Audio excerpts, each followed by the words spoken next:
তো দেখো আজকের এই ভিডিওটি কিন্তু খুব স্পেশাল হতে চলেছে। তার কারণ হচ্ছে আজকের এই ভিডিওতে আমরা আলোচনা করব 30 দিনের স্ট্র্যাটেজি। এর আগের ভিডিওতে আমরা আলোচনা করেছিলাম যে 30 দিনের একটা প্রপার স্ট্র্যাটেজি, সেই স্ট্র্যাটেজি এর এটা হচ্ছে পার্ট 2।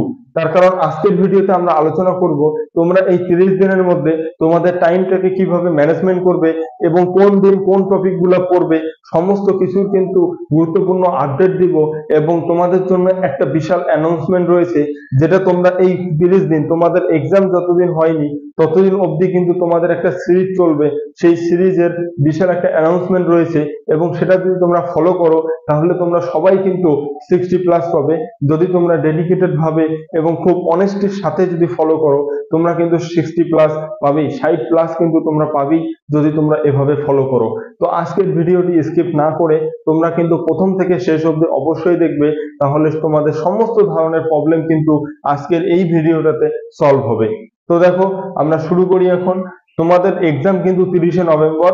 আমরা ধরে নেই সাপোজ তোমাদের হাতে কিন্তু 30 দিন হাতে রয়েছে। এই 30 দিনটাকে তোমাদের সব থেকে মেইন কিন্তু ক্রুশিয়াল। তুমি এতদিনে যা পড়েছো কিন্তু কোনো ম্যাটার করে না। তুমি যদি এখন না পড়ো তুমি কিন্তু স্কোর করতে পারবে না।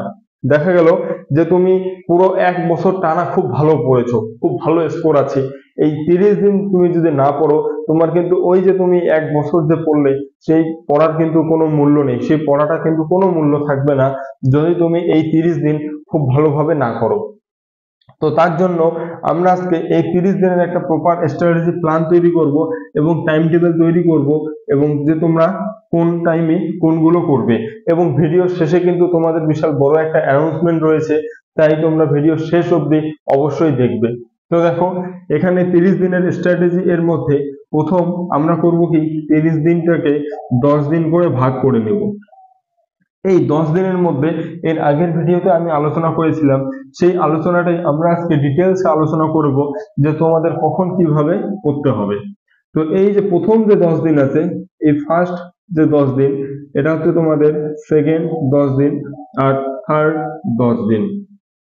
এই প্রথম 10 দিন তোমাদেরকে খুব সুন্দরভাবে কিন্তু করতে হবে। তার মধ্যে 5 দিন 5 দিন করে তোমাদেরকে ভাগ করে নিতে হবে। প্রথম 5 দিন করবে তুমি যে গত 6 মাস 7 মাস 1 বছর 2 বছর যা পড়েছো তুমি এই 5 দিনের মধ্যে পড়ে নিবে। তোমার যা প্রিভিয়াস ইয়ার প্রিভিয়াস পড়া, তোমার যা প্রিভিয়াসে তুমি যা পড়েছো এতদিনে তুমি যা পড়েছো এগুলো কিন্তু পড়বে। তারপরে করবে কি, তোমার 5 দিনে যখন এই পড়াটা হয়ে যাবে তারপরে এতটুকু পড়ার পরে তোমার যা বাকি পড়া থাকবে। তো দেখা গেল তুমি এতদিনে যা পড়েছো পড়ার পরে কিছু কিছু টপিক তোমার বাদ রয়ে গেছে বা এগুলো তুমি এখনো টাচ করতে পারোনি, যেগুলো তোমার মনে হচ্ছে যে এগুলো ইম্পর্টেন্ট বাট আমি করতে পারিনি, সেগুলোকে কিন্তু এই 5 দিনের মধ্যে করবে। তো এরপরে এই 5 দিনের মধ্যে নিউ টপিক গুলো করবে, নিউ টপিক গুলো করবে এবং এমন ভাবে করবে যাতে এই দিনগুলোতে আর তোমাকে এই নিউ টপিক গুলো কোনো নিউ টপিক পড়তে না লাগে। এই 5 দিনের মধ্যে পড়ে নেবে। যখন তোমার এই 5 দিনের মধ্যে পড়া হয়ে গেল তারপরে করবে কি, পরের 10 দিনে আসবে। এখানে 10 দিন তোমার কভার, পরের 10 দিনে করবে কি, আবার 5 করে ভাগ করে নেবে। 5 দিন 5 দিন করে ভাগ করে নেবে। এখানে করবে কি, তুমি যে এই যে টোটাল 10 দিনে যা পড়লে সেটা তুমি 5 দিনের যে প্রথম দিন আছে ফার্স্ট ডে, এই ফার্স্ট দিন তুমি একটা মক টেস্ট দিয়ে দিবে। মক টেস্ট দিবে, মক টেস্টে দেখবে তোমার স্কোর কত আসছে, 40 50 নাকি 60, যেটাই আসুক ডিমোটিভেট হবে না। তার কারণ তোমার কাছে এখনো প্রায় একদিন যদি চলে যায় 20 দিনের থেকে 19 দিন তোমার হাতে আছে। তার জন্য তোমার স্কোর যেটাই আসুক তুমি ডিমোটিভেট হবে না, সেটাকে তুমি পজিটিভ দিক দিয়ে নিবে। যদি তুমি 40ই পাও না কেন তুমি ধরে নিবে যে এটা তোমার মেন স্কোর, এবার তুমি এই 19 দিনে যা পড়বে তোমার স্কোর বাড়বে। তো এবার হচ্ছে এই 40 দিনের মধ্যে এই যে 40 যে নাম্বার পেলে বা 50 বা 60 তুমি যেটাই পাও না কেন এটার থেকে তুমি শিখবে। এখন তুমি তো 85-র মধ্যে নাম্বার, 85-র মধ্যে তুমি পেয়েছো 40 সাপোজ ধরলাম। এবার মনে করো তুমি যখনই 40 পেলে, তো এবার এই যে 40 যে রয়েছে তোমার হাতে, 85-র মধ্যে 40 পেলে এবং তোমাকে আরো কত নাম্বার লাগে 85 করতে গেলে, আরো তোমাকে 45 নাম্বার লাগে। এই 45 নাম্বারের মধ্যে দেখা গেল তুমি কিছু জানো না, কিছু কোশ্চেন যেটা তুমি জানোই না, যেটা তুমি পড়োইনি, সেগুলোকে টাচ করবে না। এখানে এমন হয়েছে, দেখা গেল যে তুমি এই 40টার মধ্যে 85-র মধ্যে তুমি 70টা অ্যান্সার করেছো, তার মধ্যে 40 পেয়েছো, তার মানে তোমাকে কত নাম্বার ভুল হয়েছে? তোমার 30 নাম্বার। 30টা কোশ্চেনে তুমি ভুল করেছো। ওই 30টা কোশ্চেনের মধ্যে দেখো যে তুমি 1 নম্বর কোনগুলা পাওনি। তার মধ্যে থাকবে যেগুলো পড়োনি সেগুলা 1 নম্বর, নাকি তুমি যেগুলো পড়েছো সেগুলোর মধ্যে তোমার মনে ছিল না, নাকি পড়েছি বাট সিলি মিস্টেক হয়েছে, পারি ঠিক কিন্তু ভুল জায়গায় উত্তর দিয়েছি। এই 3টে জিনিস দেখো। 1 নম্বরে দেখো যে তুমি জানো না সেগুলো আসছে। 2 নম্বরে পড়েছো বাট ভুল হয়ে গেছে, পাওনি, মনে পড়ছে না, যখন দিচ্ছি তখন মনে পড়েনি। 3 নম্বর পড়েছি, এসেছে, বাট আমি ভুল উত্তর দিয়েছি। এই 3টে দেখো। প্রথম 1 নম্বরের ক্ষেত্রে কি হবে, যেটা তুমি পারোনি, পাওই না, জানোই না, সেটা তুমি ছেড়ে দাও, তার আশা করে তোমার লাভ নেই। থাকলো 2টা, একটা হচ্ছে তুমি পড়েছো বাট মনে নেই, 2 নম্বর তুমি পড়েছো, এসেছে, কিন্তু তোমার কি হয়েছে যে তুমি অ্যান্সার ভুল করেছো। এই 2টা যে টপিক গুলো তোমার ভুল হয়েছে, এই দুটো টপিকের মধ্যে যে 2টা টপিক তোমার কাছে থাকলো, মনে করো যে 2টা টপিক তোমার কাছে থাকলো, এই 2টা টপিক খুব ভালো করে পড়ো, খুব ভালো করে পড়ো। এই 2টা টপিক যেগুলোতে তোমার সিলি মিস্টেক হয়েছে, যেগুলো এসেছে বাট তুমি পারোনি, এটা ভালোভাবে পড়ো। তাহলে প্রথম দিনে তুমি এই ভুলগুলো করলে, করার পর তুমি এই ভুলগুলো তুমি খুঁজে পেলে, খুঁজে পাওয়ার পর পরে যে তোমার এই যে 4 দিন হাতে থাকবে, এই 4 দিনে এই টপিক গুলোকে খুব ভালোভাবে করো।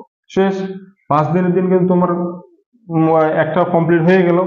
তারপরে লাস্টে যেদিন তোমার পড়া কমপ্লিট 5 দিনের দিন, এই 5 দিনে তুমি আবার মক দাও, আবার মক দাও।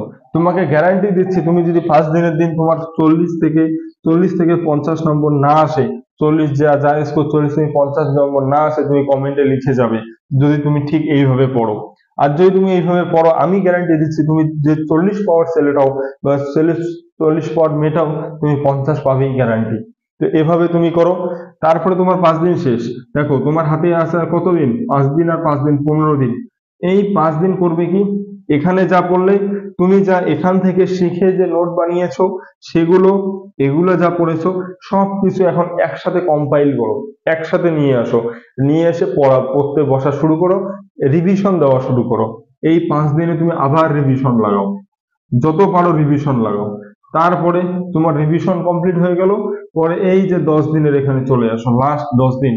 এই 10 দিনে যে প্রথম যে একদিন আছে, এই একদিন তুমি একটা মক টেস্ট দাও, মক টেস্ট দাও। দেখবে তুমি যদি খুব ভালোভাবে এই স্টেপ গুলো ফলো করছো, তাহলে তুমি এখানে তোমার 55 to 60 তোমার নাম্বার আসবেই, অনায়াসে নাম্বার আসবে, তুমি যদি ঠিকঠাক করে পড়ো। হয়ে গেল 55 to 60। দেন প্রথম যে মক টেস্ট দিলে, এখানে আর কোনো মক টেস্ট দিতে যাবে না। তারপরে যদি পারো যে আমি একদিন বা দুদিন আমি একটা দিব, একটা দুটো দিলে দিতে পারো। তারপরে তুমি যা এতদিনে পড়েছো সমস্ত কিছু এই 10 দিন শুধু রিভাইজ করে যাও। তার কারণ হচ্ছে তোমার আর পরীক্ষার 1 দিন 2 দিন আগে তো মোটেও কোনো মক টেস্ট দিবে না। দিয়ে যাও, দিয়ে যাওয়ার পরে যে তোমার ফাইনাল যে একদিন আসবে পরীক্ষার আগের দিন, মানে 9 দিনের দিন, 9 দিনের দিন খুব রিল্যাক্সে থাকো, চিল মোডে। কোথাও যদি ঘুরতে ইচ্ছা করে ঘুরতে যাও, কোনো যদি বাড়িতে ঘুমাইতে ইচ্ছা করে ঘুমাই পড়ো, কিন্তু ব্রেনে স্ট্রেস দিবে না, একদম রিল্যাক্সে থাকো 9 দিনের দিন। এবং 10 দিনের দিন সমস্ত কিছু নিয়ে, অ্যাডমিট কার্ড যা আছে সমস্ত কিছু নিয়ে তুমি এক্সাম দিতে যাও। তোমাকে এতটুকু গ্যারান্টি দিচ্ছি যে তোমাদের নাম্বার বাড়বে, তোমরা ভালো একটা স্কোর করতে পারবে। মক টেস্টে যাদের 40-45 আসতেছে, তারাও 50-55 পাবে, যদি এই সিস্টেমটাকে তুমি এই 30 দিনে ফলো করো। তো এই ছিল 30 দিনের পার্ট 2 এর একটা কি করতে হবে তার একটা স্ট্র্যাটেজি। নেক্সট পার্টে নিয়ে আসবো, নেক্সট পার্টে টাইম টেবিল নিয়ে আসবো। তো এই গেল। এবং তোমাদের সাথে একটা অ্যানাউন্সমেন্ট, যে হচ্ছে আমরা এই 30 দিনে একটা সিরিজ নিয়ে আসবো, যে তোমাকে কোন দিন কোনগুলো করতে হবে। তোমাদের যাদের সিলেবাস এখনো কমপ্লিট হয়নি, তোমরা বিগিনার রয়েছো, বা তোমরা যারা অলরেডি তোমাদের সিলেবাস কমপ্লিট হয়েছে, তোমরা রিভিশন হিসেবেও সেই সিরিজটাকে ফলো করতে পারো। সেই সিরিজে প্রত্যেকদিন সকালে 7টা থেকে 8টার মধ্যে, এমনকি 6টা থেকে 8টার মধ্যে একটা ভিডিও পাবলিশ করব। সেই ভিডিওতে তোমাদের ডেইলি টার্গেট দেওয়া থাকবে, সারা দিনে তোমাদের কি কি করতে হবে, মক টেস্ট দিতে হবে, তোমাদের ডিটেলসে একদম একটা ভিডিও পাবলিশ করব। সেই ভিডিওটাকে তোমরা দেখবে এবং সেই হিসেবে তোমরা সারাদিন ফলো আপ করে যাবে। এইভাবে পাক্কা 30 দিন আমরা কিন্তু একটা সিরিজ ফলো করব। তো এই ছিল অ্যানাউন্সমেন্ট। তো ভিডিওটি যদি ভালো লেগে থাকে, ভিডিওটি যদি হেল্পফুল হয়ে থাকে, অবশ্যই একটা লাইক দাও, সুন্দর করে একটা কমেন্ট করো এবং বন্ধুদের সাথে শেয়ার করো। ফার্দার এইরকম ভিডিও পেতে চ্যানেলটিকে সাবস্ক্রাইব করে রাখো।